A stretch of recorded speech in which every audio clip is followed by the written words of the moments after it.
I know it's only early May, but even less than a week in, this seems like the month of weird indies. I mean this in no derogatory way, many weird indies feel positively made for me, and while the concept of heading out isn't quite as provocative as, let's say, a Russian nun with the devil in her head, to pull an example from nothing in particular, what we have here is a bizarre concept that's surprisingly creative, even if some of its ideas occasionally fall flat. Don't head out just yet though, because we are just getting started after I give a quick shout out to our Patreon. Feel free to check us out in the link below and consider becoming a member to help support honest indie game coverage and get cool perks like Discord community access and free games depending on your membership tier. Heading back to Heading Out, this is one of the stranger genre mashups I've seen. Heading Out is in large part a driving/racing game, but in at least an equally large part a strategic resource management game with a layer of choice-driven visual novel sprinkled on top. You begin the game as Jackie by default, though the player character's name isn't especially important and you can edit it to your liking. Either way, in-game you'll be more commonly known around town as the Interstate Jackalope, a moniker both endearing and admonishing depending on who you're talking to. Jackie is running from something known to the player only as Fear, a vague adversary chasing you through the game's overworld map and trying to prevent you from reaching your destination. Heading Out is split into 4 acts that all take place on this same map, which stretches out across the contiguous United States. While the completion of one act will lead into the next, failure will take you right back to the beginning for another go,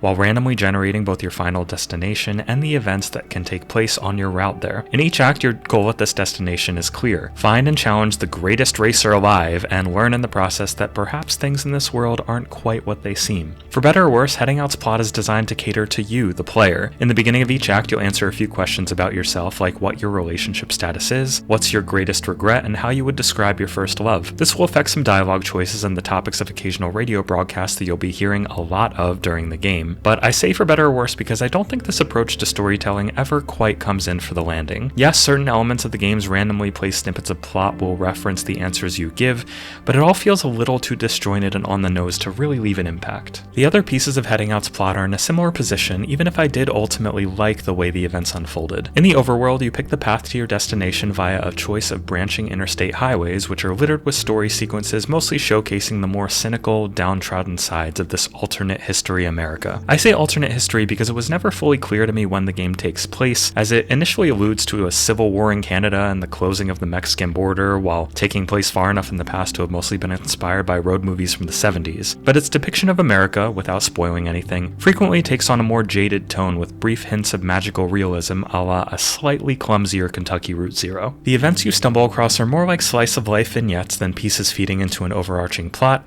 and most of them impact the gameplay by forcing you to make a decision that impacts your reputation, level of fame, or resources like focus and fuel. Radio broadcasts are the less interactive bit, but generally entertaining all the same. Both in the course of the game's driving sequences and in particular spots on the map, hosts of the game's various radio shows will start gabbing on about one topic or another, often referencing the Interstate Jackalope directly. These radio hosts certainly have opinions of you, running the gamut from young, rebellious hero glorification to conservative talking head Steve Landry calling you a socialist and a menace to society.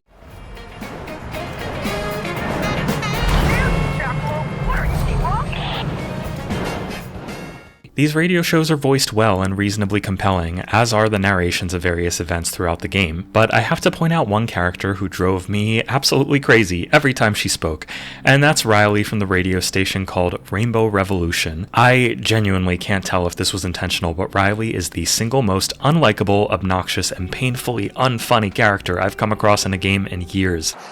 And she's a player, too. Like, if she was a character in Godzilla, she'd defo bone Godzilla.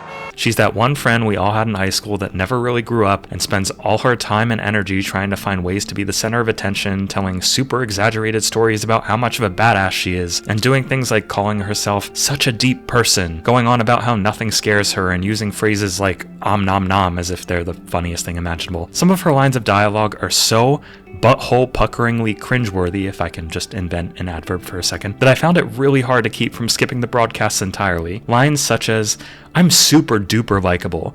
I'm so fucking likable that an old lady bought me a pretzel the other day." Well, Riley, I don't think you're very likable at all. Maybe that's the point, but if impossible to like characters like Riley drive you crazy, you might want to skip her broadcasts like I frequently wished I could do, but for the sake of the review, did not. Without dwelling too much on Heading Out's narrative, I'll just point out in summary that between the randomly generated events that tend to repeat between runs, the frequent radio broadcasts and decisions you make both about your character and the events that unfold, the overall plot feels semi-interesting but too disjointed to ever gain a proper hook. If plot is what you're primarily here for, I'm not sure if Heading Out will be your game. So, let's talk about gameplay. As I mentioned, much of your time in Heading Out is spent in the overworld map of the USA. You'll make choices between a discrete series of interstate highways to take to your destination, which for me was usually as straight a shot as possible, with a couple of tempting detours occasionally showing up. The problem with taking a straight shot to your destination is generally money. Each time you head out on an expansive road, the interface will give you a heads up on how much fuel it's going to cost you to get there. This will depend not only on how far you're going, but how fast you're going, because traversing through the overworld isn't as passive as you may think. Slamming the accelerator will cause you to navigate the map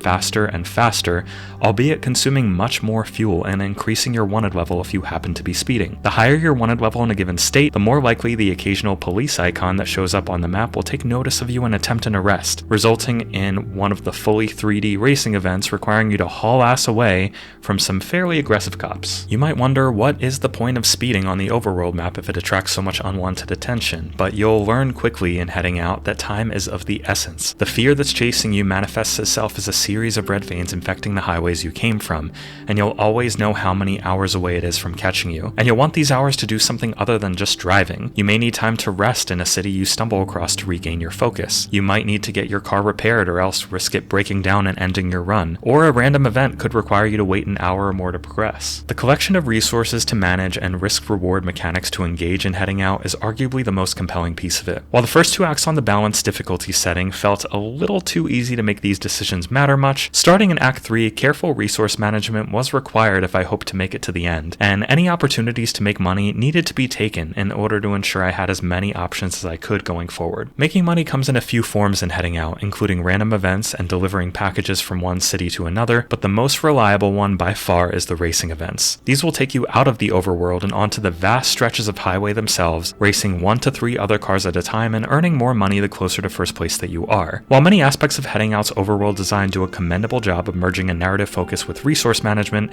the integration of racing mechanics can sometimes feel less like an elegant design choice and more like a kid mashing two Barbies together and telling them to kiss. Races in Heading Out feel stuck in a catch-22, being the only reliable, predictable way of making money in the game requires them to not be overly difficult, but their refusal to be any kind of difficult at all makes them all blend together and make the stakes feel especially low. I only lost 2 races in my entire playthrough playing Heading Out. One because I hit a rock and catastrophically crashed right before the finish line, allowing one of my opponents an easy win, and the other when I mysteriously went from first place to last in the span of 2 seconds despite never seeing anybody pass me and was told I lost, only to then be greeted by a pop-up saying I still gained some money for not coming in last place even though it told me I did. Weird bug, but hopefully something that gets worked out in time. The races aren't necessarily bad, but a variety of problems, even beyond their total lack of difficulty, hold them back to make them arguably the weakest part of the game. You could start a run on a more challenging difficulty level if you want that, but doing so wouldn't address the issues with the driving model, which feels clunky and imprecise at times, with drifting feeling jarring and unnatural no matter how many times I tried it, and any sort of off-road driving putting you at the total mercy of the car's janky interactions with its environment. There were several times when I hit what seemed like a small bump in an off-road shortcut, only to find my car melodramatically launching itself in the air and flipping forward, requiring the use of one of my limited but fairly generous revives. And I have to mention, just to literally drive the point home, even in races where I flipped and needed to revive multiple times, I almost always still won.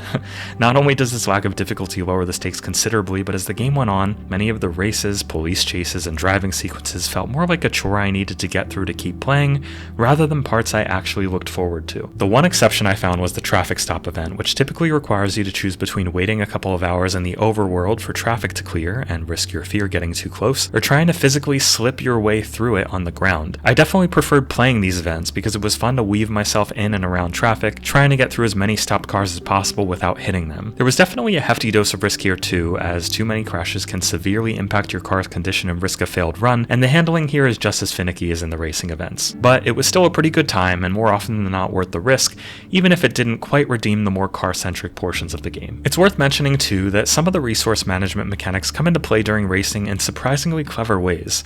For example, if you don't have enough focus going into an event, Jackie's going to start getting sleepy, and much of the screen may be occasionally obscured by an eye-closing animation that makes navigating roadways and traffic especially difficult. I thought it was a really clever way to give the focus mechanic some actual stakes without making it an instant fail condition, and some of the more innovative genre mashing present in the game. What generally would have helped these driving sequences beyond a better handling model is more variety. You'll frequently see the exact same types of obstacles, turns, and shortcuts in Heading Out's racing events, and more variations of these could have served the game well given how much racing you'll need to do to make money. It helps a bit that there are 4 different types of cars to choose, each of which feel fairly unique, but you can only choose a car at the beginning of your run and are stuck with it until the end. A lot more could have been done visually too, as the graphics in Heading Out are very much a mixed bag. The artwork in the story sequences is really good and does a bang-up job of lending an authentic feel to its more visual novel-esque sequences, and small touches like the bottom left animation of Jackie's foot hitting the accelerator when you do are unnecessary but charming. The racing segments, though, are draped in a heavily stylized, semi-cel-shaded Sin City-ish black and white filter with some pops of red, and before long start to look like a lipstick on a pig situation, and that's because the stylistic flair can only do so much to hide 3D graphics that are arguably quite ugly, full of flat, muddy textures, repetitive scenery, and tons of pop-in even on a high-end rig. It feels to me like a case of overambition, where perhaps the budget wasn't quite there to make the 3D racing sequences as visually and mechanically compelling as they ought to be,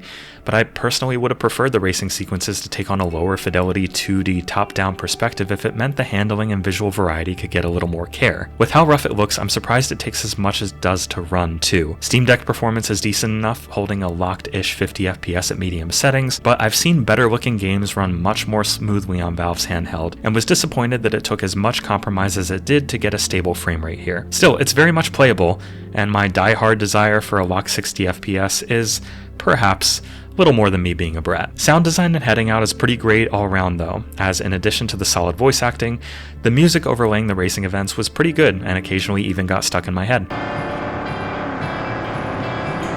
That's all you need. Overall, I think Heading Out is a really unique game with a lot of good ideas, even if some of them are better on paper than in execution. Even if not all of it works, I admire a developer trying to do something different, and while I don't think Heading Out will be everyone's cup of tea, its quirky mix of genres is going to make it worth a look for a lot of folks eager to play something different. I think it says a lot that even with the flaws I outlined, I enjoyed the 6 or so hours it took me to reach the credits, and am eager to see what else comes from this team with a little more budget and polish. While it's certainly not a game I can recommend without caveats, I think Heading Out has just barely earned the Bronze Genie lamp of approval. If you're looking for something unique, especially if you see it on sale, definitely give this one a shot.